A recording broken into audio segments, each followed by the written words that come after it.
Alex Barbas, mate, thank you so much for coming in, mate. Appreciate it. Thanks, Barry. Thanks for having me. I'm very excited. Mate, I know it's been like, was that 3-4 weeks that I've asked you? I was trying to get you in. Yeah, it's been a couple of weeks, and I'm very excited to get stuck in and learn a little bit more about you as well. My man, thank you, mate. 50 kilometers for 50 days in a row. I'll repeat that clear, just in case people, I'll let you digest. This guy has run 50 kilometers every day for 50 days in a row. That's right. Yeah. So this was. Wow. This is in. Let me. Okay.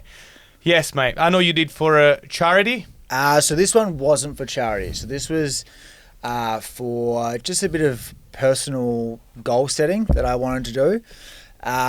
It is for a base that I'd like to do for next year, which I'm working on a bit of a project for. But yeah, I kind of had this idea in, I'd probably say around about May. So I went to Thailand earlier this year, came back, and I thought, look, if I can get about 5 days through it, I think I can push myself for probably another 45, which I know obviously it's a lot just doing 10% of that and then doing another 90 on top of that. So I started June 1 and finished July 20. So there were actually three reasons. Number one was to build the base. Number two was to push myself, and number three was I don't like winter. Obviously, you're Italian. You love the summer, as am I as well. But winter and me, I just don't love. So I said to myself, okay, I'll give myself a little bit more of a challenge on top of this, and I'll do it through winter. Wow. Okay. And it's interesting the way you did break it down. So you did the first times for 4 or 5 days in a row? Yeah. Well, all of it, 50Ks for 50 days was each and every day. Yeah. So day 3, day 21, and I think it was about day 39 or 32, around the 30s, they were the three toughest. So the third day was just because my body was getting used to it. Day 21, I remember it was, obviously being middle of winter, it was just bucketing rain. Yeah. And I didn't mind the cold. I could work through it, but when it was very, very wet, I don't know if you've ever run in torrential rain, but everything becomes heavier. Obviously, it's cold as well, so I was worried about getting sick. So that was pretty. It's not nice to run in heavy rain. And then day 39, I think I was just really pretty fatigued and just wanted to kind of get it done. But obviously, being 11 or however many days I was out, I wasn't going to pull the pin. Wow. And what's the preparation behind? Like, how long it took you to prepare yourself to, all right, this is going to be my next challenge? Because this is, my challenge is doing a jiu-jitsu competition, and I believe it's tough, but 50 kilometers for 50 days is just, wow. So if anyone want to, see this as, I want to to myself. This is one of my life goals. This is one of my bucket list. Can you give them a bit of a tip and tricks to prepare yourself to get to their level? I've been running since 2009, I'd probably say, in a lot of 15 kilometers, half marathons, full marathons. So it's not entirely fresh to me, and I've come from a background where I played footy, AFL growing up when I was younger. So I've always had a pretty steady running base, but I'm not built like a runner. I'm not stick thin, and I still, to this day, I know when I say this out loud, people do say I'm crazy, or they say, yes, you are, but I don't believe I'm a runner. I believe a runner is still that track athlete who can do 400 meters, in a rapid time. So I know when I say that, I think the more I say it now, the more I kind of accept that, okay, maybe I am.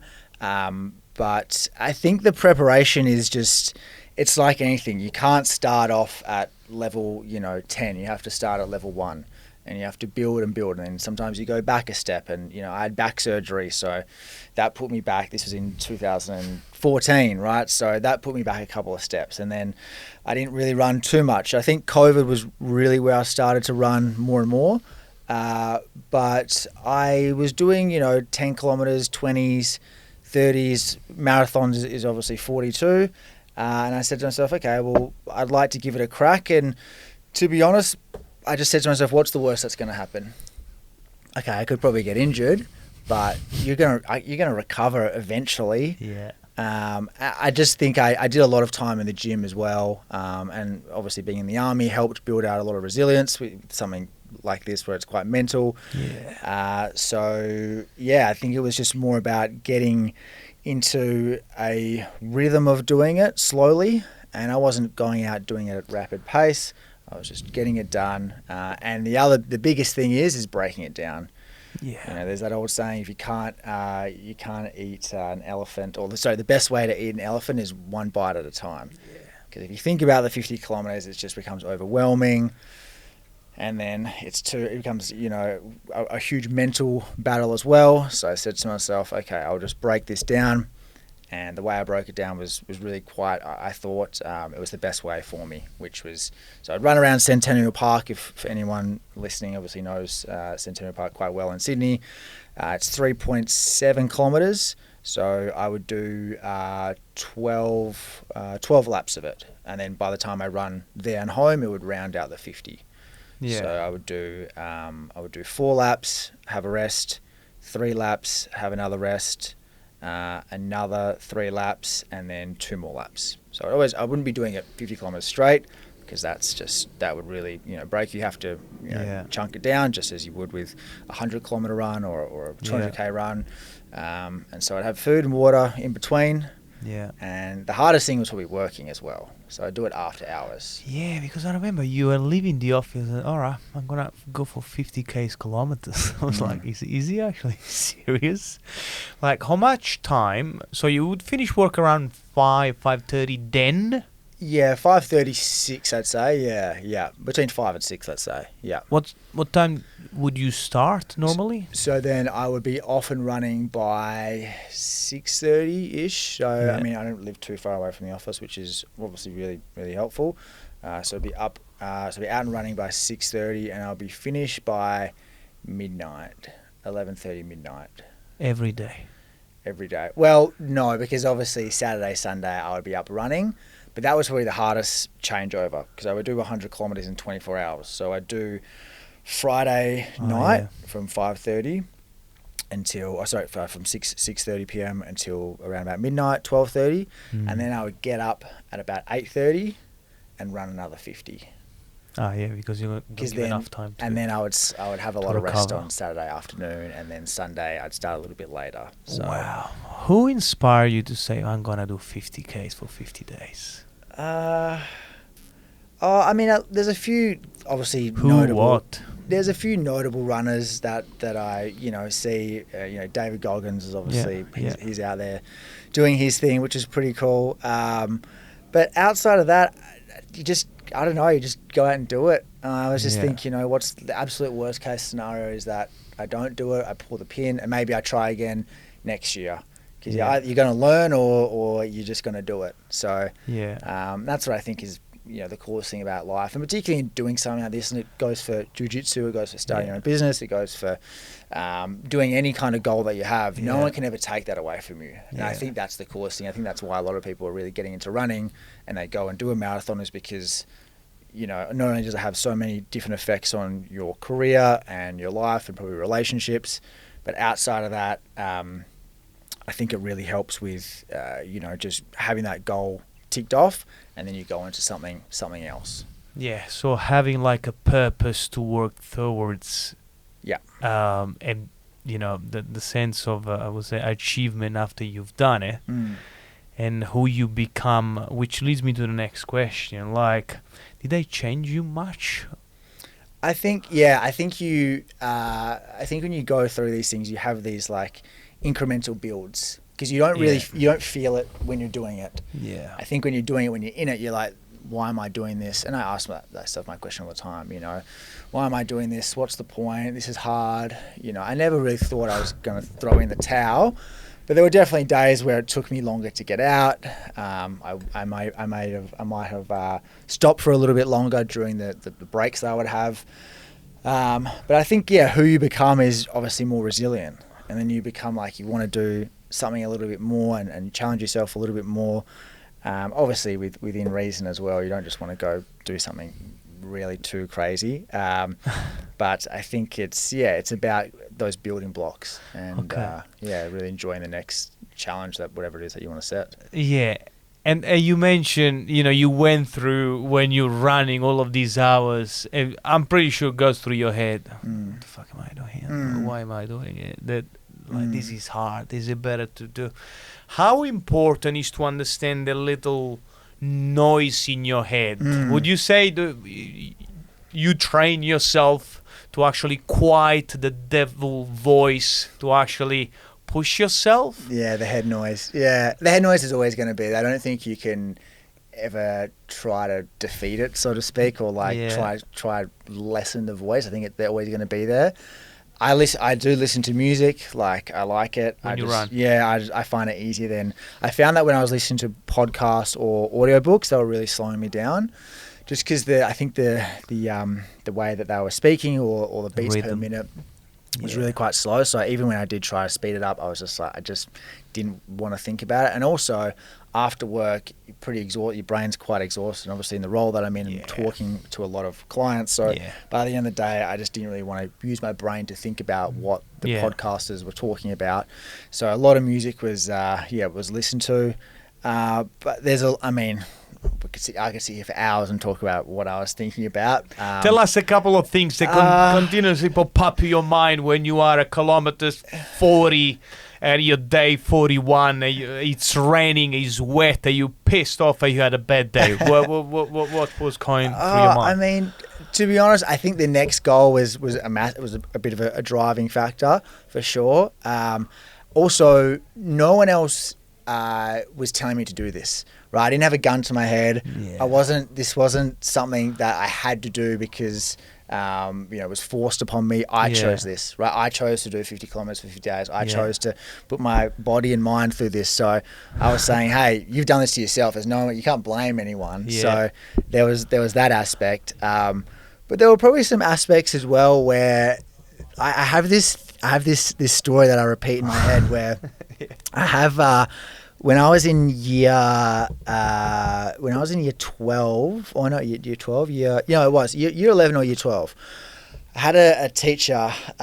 His name was, I'll never forget him. His name was Mr. Bisnath. I'm not sure where he is today. And he used to teach accounting, and I was in his class, and he would always. I was a fine student. I wasn't, I didn't cause too much of a scene. I wasn't like a clown or anything. But I'd always kind of, wind him up a little bit. Yeah. And he would always come to me and just say things like, you shouldn't be doing this class. And he just but I think it was almost kind of like an underlying motivator. Right. And his voice would always just stay in my head. I don't know why. I think it's because I'm like, all right, I'll prove you wrong. So you have to be a little bit, and he never said anything harsh or anything like that. But I think you go back to those people in your life who might not have given you a chance or didn't really back you as much as you can, and you kind of create these stories in your head, which aren't true at all. He's a teacher; he's there to help, but you create these narratives and these stories, and I think that's what gives you a little bit of motivation. And because you have to be a little bit delusional, a little bit, stubborn. And a little bit, I don't know, not crazy, but just you need to be fucking crazy to do 50 for 50 days, which is impressive. Like, it's shocking, which is incredible. I like what you just say. So utilizing negative experience, and I'm sure he was not harsh on you, as a motivation to say, I'm going to prove you wrong. And there's been a lot of people in anyone's life who have said, hey, you can't do this, or you shouldn't do this. But that's where you kind of have to use a little bit of motivation. It's interesting because I was reading, I don't know what book was saying that one of the best teachers, they're the one that piss you off or the people let you down, and they're actually one of the best life lessons. There you go. So thank you, teacher. Well done, mate. Mate, that's amazing. So interesting. So regards yourself. So you born and bred in Perth. Yeah. Yeah. Perth, brothers, sisters? Older brother who lives in New York with his fiance. So went and visited them recently. And, yeah, very, very beautiful part of the world. Yeah. Yeah. Does he run? He was a very good runner. He's got a bit of a bad knee, but he was he was quicker than me. He was probably he was very athletic. We grew up playing a lot of sport. We played heaps of tennis against each other. We had a tennis court down the end of our road, end of our street, so we'd always play tennis. He played footy as well, so we played together. But he was very athletic. He was he was a good runner. Still is a good runner. And I think he'd probably beat me in a couple of shorter things, but I think I'd get him over the longer distance. Okay, so it's one brother, one sister? No, just one brother. Just one brother. Just one brother. Okay, and did he have a big influence on you, like into sports or maybe running or maybe AFL? What yeah, did he play? I'd say definitely he influenced me in just my life. I'd just say not just from a sport perspective. We were always challenging each other with sport, and he was way better at tennis than me up until probably when I was about 14, and then I kind of came into my own and started beating him, which was nice as the younger brother. Yeah. But he's definitely a role model, 100%. Him and my dad, for sure. But he was very academically gifted, still is very smart. Whereas I sort of was not as much as him, and he was head boy of junior school. Head boy of high school. Golden boy, yeah. Okay, So the golden boy, 100%. And I was always the not the black sheep, but the younger brother. That's the motivation coming up. Yeah, Okay, a little bit rebellious and a little bit wanted to kind of sort of choose my own path, because all the teachers that I had again coming back to school, they'd say, "Oh, why can't you be more like Nick? Like, why aren't you more like Nick?" And I was like, "Look, really, we're just two different people." Yeah. So there you go. I think the more we've grown up, we're still very, very similar, but different at the same time. Yeah. Okay. So there you go. More picking up things which say that more someone tell you that he's better than you or he's not for you. More you get your energy there to actually do it. Yeah, I think there you go. Be unique. Yeah. That's good. There's actually a good message maybe we can put out there, which is I believe is important, like how to use. Because a lot of people can have a teacher and they go, "Oh, this is not for me. I'm a loser. I'm gonna sleep and drink a bottle of wine every night." Or I say, "Fuck this! I'm gonna show you who I am." Yeah. And that's what sounds like has been working phenomenally for you. That's amazing. Okay, so grow up with your father, parents, the big influence on you on sports and stuff. Yeah, huge. So mum's side of the family is all Italian, and dad's side's Greek. So very European background. Yeah. So and dad played sport growing up. Mum not so much, but they're always very supportive of all the sport that we played, and we were very outdoors. We'd always be either riding our bike or kicking the footy down at the oval, or running, or swimming as well. Yeah. Okay, interesting. Because my parents, they always wanted to be, and I studied sports science in my case, and I kind of like forced me in a certain way. Were they similar because they wanted you to go there and study? Yeah, I think that they wanted both of us to go to university, which we did. But Nick, brother, was very academic. I would always go barge into his room and be like, "Hey mate, let's go kick the footy, or let's go for a run, or let's go play." We had a table tennis table as well, and I'd always want to play table tennis with him, and he'd be like, "No, I've got to study." And so parents are always really wanted us to study and wanted us to go get a good education, but they were never brutal in terms of making us study for hours and hours and hours. It was just make sure you have a good education. Got it. And after that you went you did university, and after into the army, is that right? Yeah. So finished high school, and I was studying economics and marketing at a university called Notre Dame in Fremantle. And I did the first semester, I believe it was, or the first 3 or 6. I think it was the first 6 months that I did. And I remember I was in class, I'll never forget it. I was looking out over the sort of the harbour or the bay around Freo, and I was just thinking to myself, I just don't want to study anymore. Because year 11 and 12, it's quite full on with study. You do Yeah. a lot of hours and you put yourself under a lot of pressure. And Yeah. I just said to myself, look, I just want to do something different. So one of my brother's friends was actually in the army. And I thought, look, that sounds pretty interesting. I always, again, like to challenge. I like something physical. I like something different. So it ticked all those boxes. And, you know, there was a really good opportunity to do something different away from home, you know, leave the nest, as they say. And, I was enrolled in as a rifleman. This was going back to 2011, I think I went.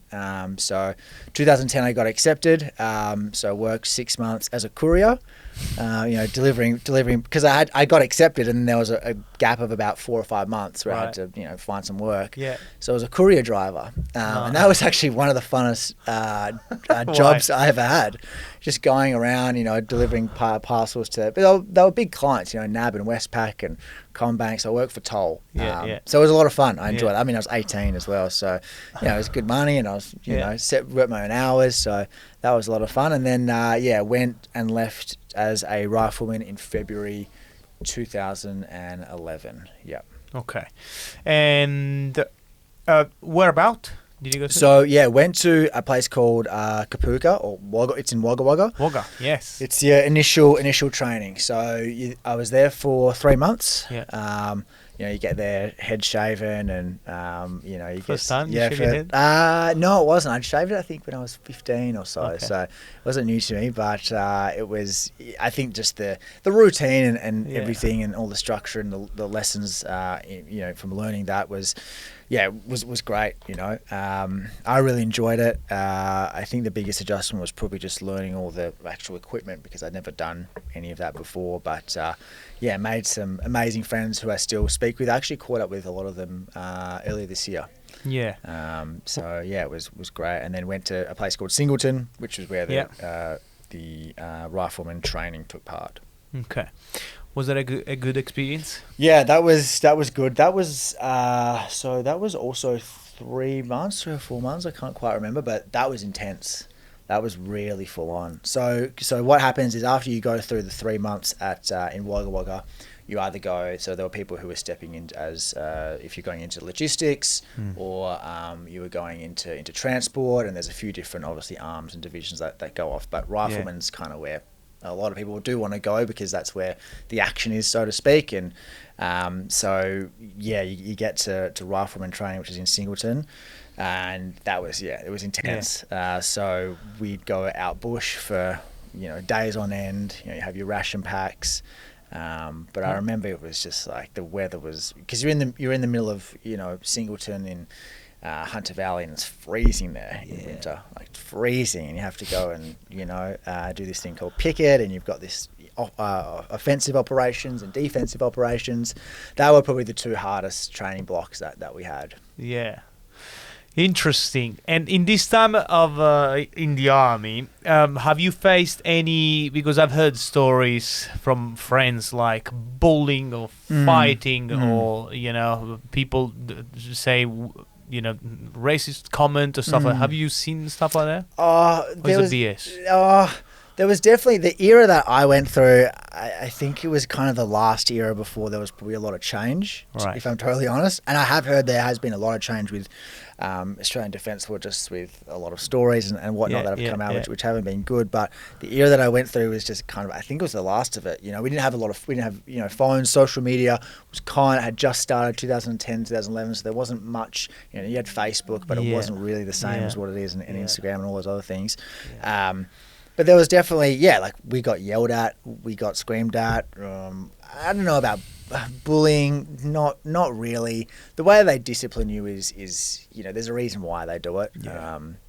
So a lot of the corporals and the sergeants that we had were pretty intense people, but, you know, they're there to help you at the end of the day. They're not there to make your life, you know, hard every single day. Yes, there are certain periods where it will be challenging, but, you know, once sort of training's over, and, you know, you've gone through everything, you know, they're there to, you know, give you some more support if you need it. Yeah. Nice. Good. Very good. And why you choose to leave the army and do something else? Yeah, so I had a contract that was for 12 months, and then it got extended with 6 months. So a few of us got selected to go up to Townsville and do some more training. And then at the end of the 18 months, a contract was handed to us for 4 years. And at that point in my life, I was just thinking, look, I know I want to go back and do some study. I knew that I didn't want to be in the army forever. Yeah. And I just wanted to do something a little bit different. So I mean, look, I enjoyed it. I loved my time there, but I just didn't want to be in the army forever. Okay. And after you moved and you start to do sales? No, so I moved back to Perth and went to University at Curtin and did construction and economics. So my degree's in a Bachelor of Applied Sciences and Economics. So I never went into the field. Look at that. Okay. But yeah, I mean, again, made some amazing friends, and I probably got to about year 3, and I just said, look, I just not absolutely loving this. So I was working for Nike at the time. Yeah. And there was opportunity to go to Melbourne and work at the head office. I was fortunate enough to secure a role at Nike head office, and that's where I started my sales, sort of journey. And how long did you work there for? So I worked at Nike for 2.5 years. It was awesome. I mean, some of the experiences and some of the sort of the pop-ups that they had, and just seeing a lot of athletes as well. Really? Yeah, it was pretty cool. A lot of football players would always come through. I saw Nick Kyrgios, and he'd come through. Kathy Freeman came through as well, and she did a talk one afternoon, and that was amazing. Do you know who Kathy Freeman is? Yes, and we even bought a property for Nick. I don't know. That's right. Yes. Yeah. Okay, that's amazing. Okay. Yeah, it was cool. And after that, what happened? And then after that, I wanted to. So at that time, I could see just working at Nike, digital marketing was huge, right, at that time, and I had a lot of interest in it. And I wanted to start my own business. So I learned a lot of digital marketing just through work, and after hours I would, I remember I would come home, and basically I didn't have a desk at home, so I'd sit on my bed with my basically laptop. Kneeling at my bed, with my laptop on my bed, and would just be working. And I listened to there's so much valuable information through YouTube and Reddit forums and all these different things. So I kind of just self-taught myself and understood a little bit more about how to market and how to do digital marketing. That's when I stepped into running my own business, and I knew that it would be a lot easier doing it from Perth. With Melbourne, I just didn't have as much of a network, and I kind of wanted a bit of a base from Perth, so I decided to, if I was going to go all in, it was best to do it from Perth. So I moved back to Perth in the end of 2018, this was. So, okay, you started your digital marketing business by yourself. Yeah. Self-taught. And I know the first few months, they always the most challenging. Yeah. How did you start from scratch? Like, what's the first thing you did? Yeah, so 2018 into 2019, it was a lot more learning as well. Yeah. So, the first 3 or 4 months, it was hard to get, client number 1 and 2. Yeah. But eventually it did snowball, and when it, sort of it picked up very quickly. So I was going and doing like in-person networking. I joined, it was called the WA Leaders sort of group, and they had just networking a lot of directors and founders, etc. So just networking. And then I work for the campaign for free for the first 30, 60 days, prove myself, and then once I've won the business, then you can sort of get them on a retainer. Monthly membership or something. Yeah. Okay. So not bad as a business model. Yeah, it was good. It was look, with anything it's tough to get off the first first client. So agree. Okay. And when did you get to the point where the business will start to you need to hire someone? Yeah. You needed some help. I'd say this was 20 so this would have been probably going into 2020.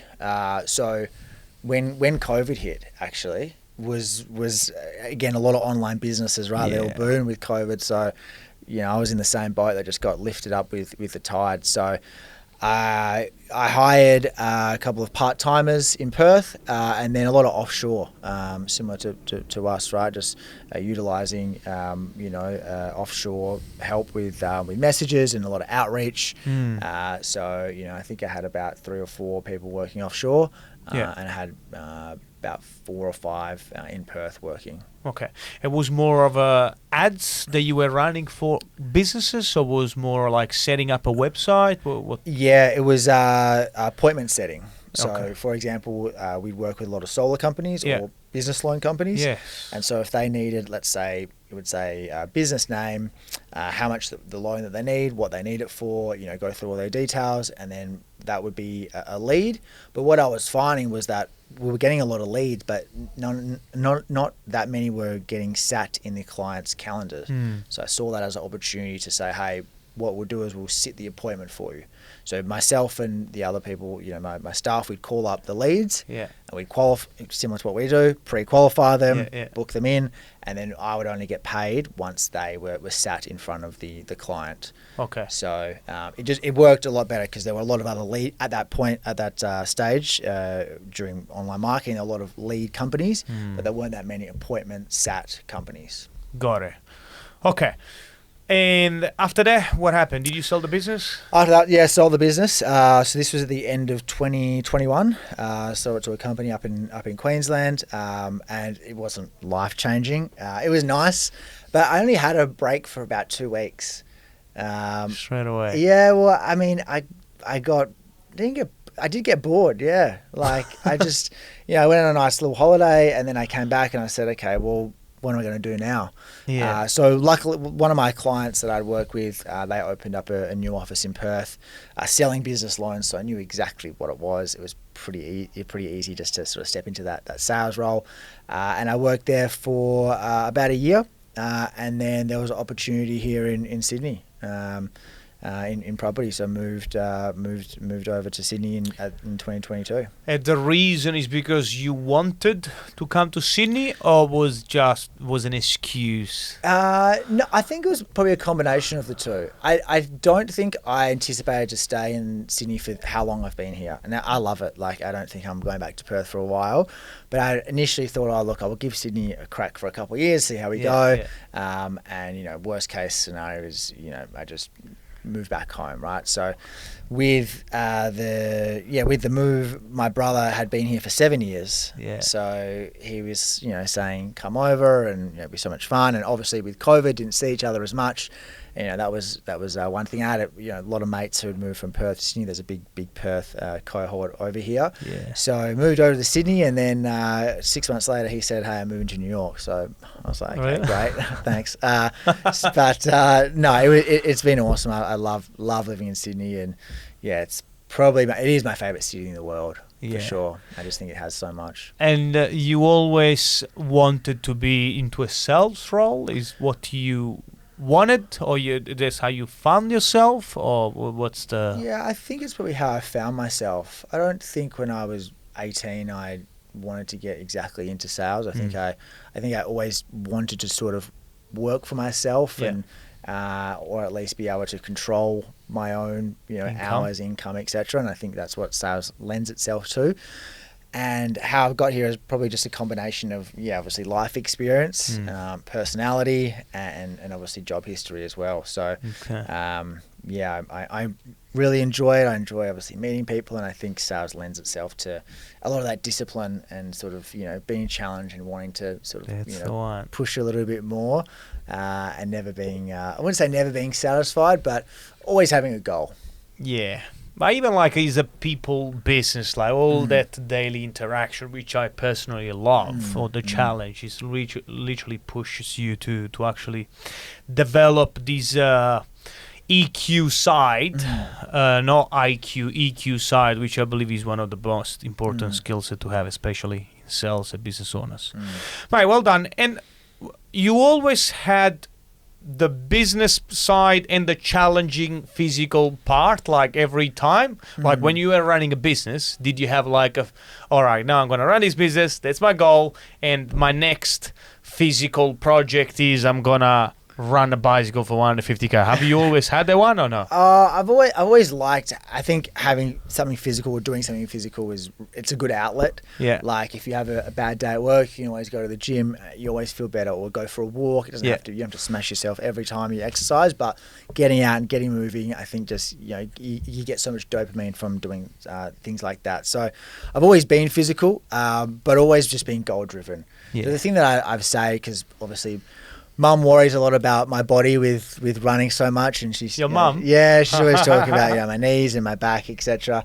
But what I say is, hey, I'm not going to be running forever. I mean, I might be. I'd love to be, but by the time you get a little bit older and obviously into the next chapters of your life, etc., you can't really go out and do 50 kilometers a day if you've got wife and family, etc. So the thing that I say is, you just shift energies though. Like you shift your focus into the next thing. So if it's not running, and maybe it is later down the line starting my own business or doing something else, it's just a focus shift. And I think having that in mind is really important for anything. Yeah.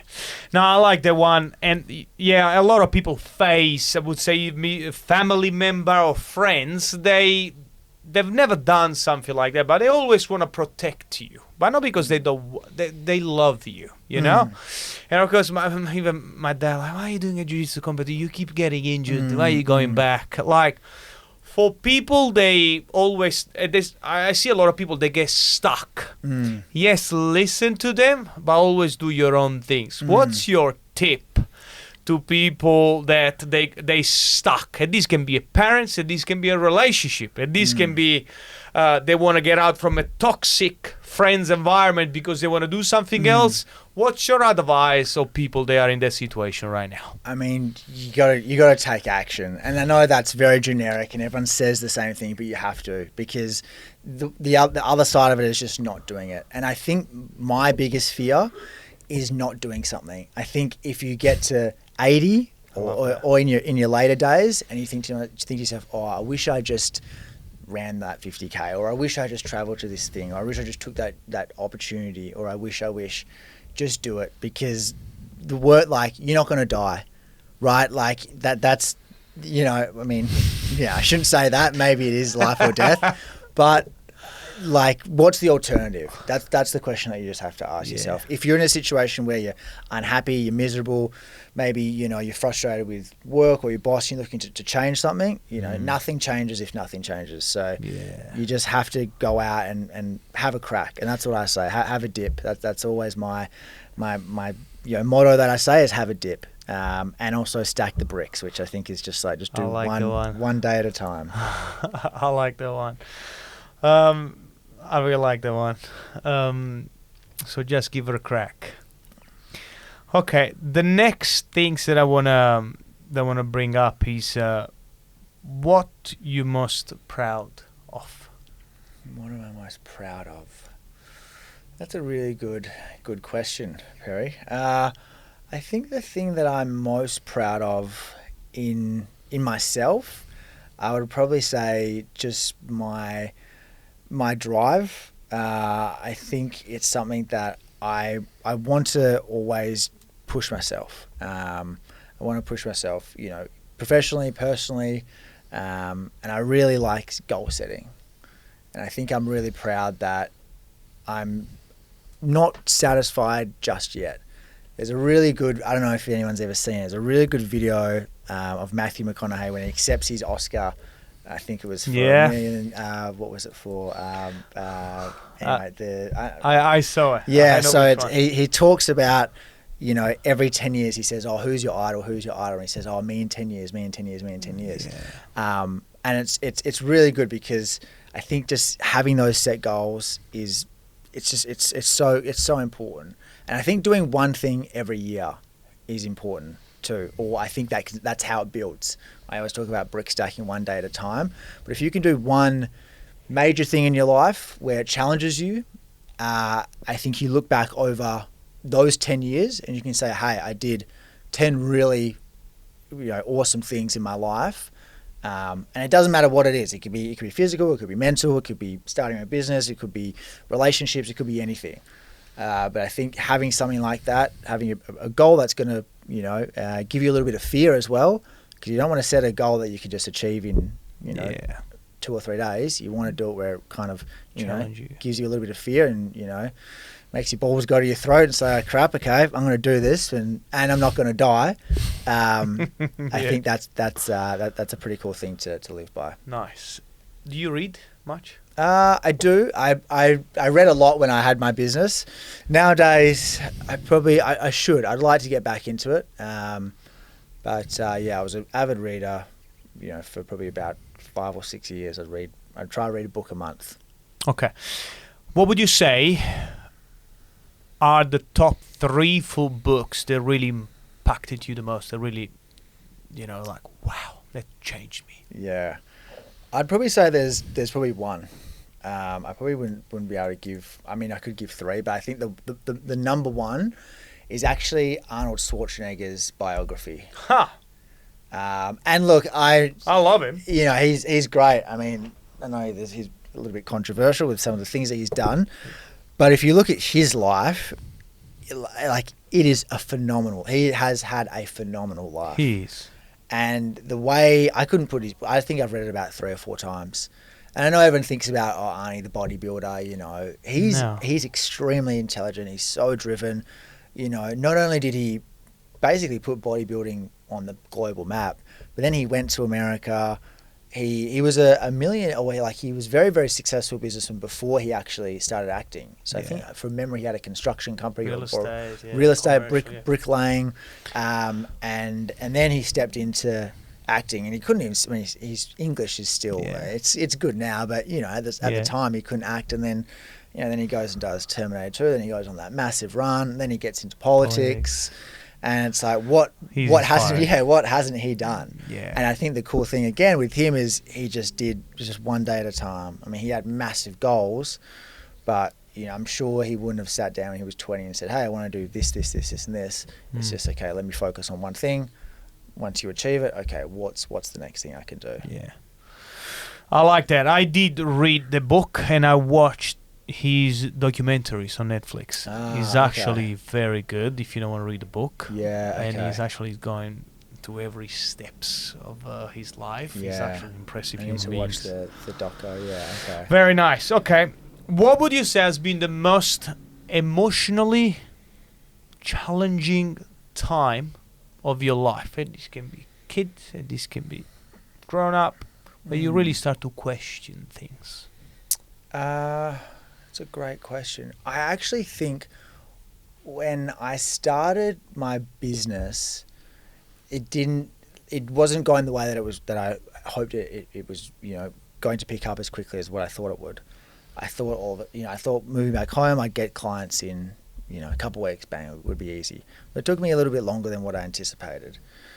And I remember I would exercise at night, and I went to the gym I remember it was in Subiaco. It was the Fitness First in Subiaco, and I did a session on the treadmill, and nothing was just going right. I just had one of those days where people were saying no, not interested, and I just got really, really emotional. And I kind of I remember I was running and I was crying. I wasn't bawling my eyes out, but I was like, this isn't working. What do I need to do? And it's also hard when you don't have mentors, you don't have people to lean on, and obviously I had parents and friends and family members, etc. But there was no one I could really ask directly, hey, how do I do this, or what's the best strategy, or what am I doing wrong? So that was pretty emotional. But then you just wake up, you just got to have a dip, just do it again, get more reps in. Not going to die. Worst they can say is no, right? All right, get on to the next person. So I like this. I'm loving it. So far, he's give her a crack, one brick at a time. One brick at a time.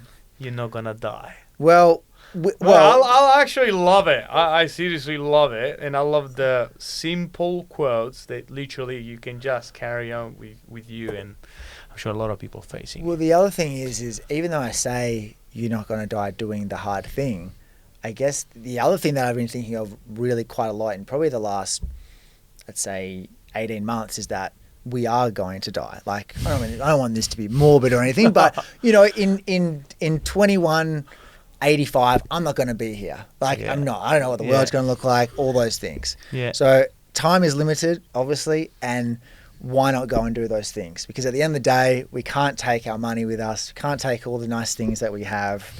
So you may as well have a crack. You may as well try something new. You may as well just, you know, take action, because at the end of the day, you know, I don't want to be, like I said, that 90-year-old or 80-year-old thinking, oh, what if? Yeah. Love that. Give her a crack. I'm gonna give it a crack. I'm gonna have my Instagram now. Talk about Instagram, where people can find you, Alex. Yes. So Alex J Barbas is my Instagram. It's going to be obviously a lot of running content. So I've warned people if you're going to come have a look. It's just going to be a lot of running content, and it's in a lot of preparation for next year. So I'm planning something quite big, which has never been done before. Whoa, okay. Before we go, okay. We got some juice here going on. Okay, so jump on his Instagram. He's been documenting every 50 days. Is that correct? Yeah. All the 50 days. Yeah, from June 1 to July 20. Yeah. Raw, real, no BS. I love this guy. So what would you like to talk about? What are you planning to do? Look, I'm planning to do a pretty big run. I won't reveal all of it just yet, because there's still a lot of logistics. It's a big project. Never been done before. It's it's probably going to take a couple months. Well, it will definitely take a couple months. If I was your mum, I would be worried now. Yeah, she was worried, but you know what? I said to her, you know, we're all going to die someday. Mum. Yeah, sorry, mum. Yeah, I know. Ask for forgiveness, not permission. So, it's going to be sometime next year. Logistically, just working it all out. Trying to get some brands and sponsors as well, because that's really the biggest challenge at the moment. Is because, you know, who am I? I'm just a peanut who likes to run, right? Like, there's nothing. Yeah. You know, you got to have a little bit behind you. So, in those conversations at the moment, and hoping to do it next year. And this one will be with Starlight Foundation. So I've been volunteering with Starlight since 2016. Great cause. Kids with cancer. Yeah, I just see kids in hospital. So volunteer with them in the Starlight Express room, and they do amazing work. And some of the kids there, they're very, very courageous, and some of the stories, and even the parents and what they have to go through. It's it all puts it into perspective. So hoping to do that. We'll be doing that with them, and hoping to do it in July 2025. Okay, mate. Thank you so much for jumping in. I promised you 30. I think we've done 40 minutes. So much good stuff here. Keep an eye on Alex's Instagram. See what he's planning to do. It's never been done before. Aha. And this is for the Starlight Foundation, man. Thank you so much. Thanks, I appreciate it. Thank you. This is general advice and does not take into consideration your objectives, situation, or needs. You should consider if this advice is suitable to you or your circumstances, and please read any applicable PDS beforehand. This is a Henderson podcast production.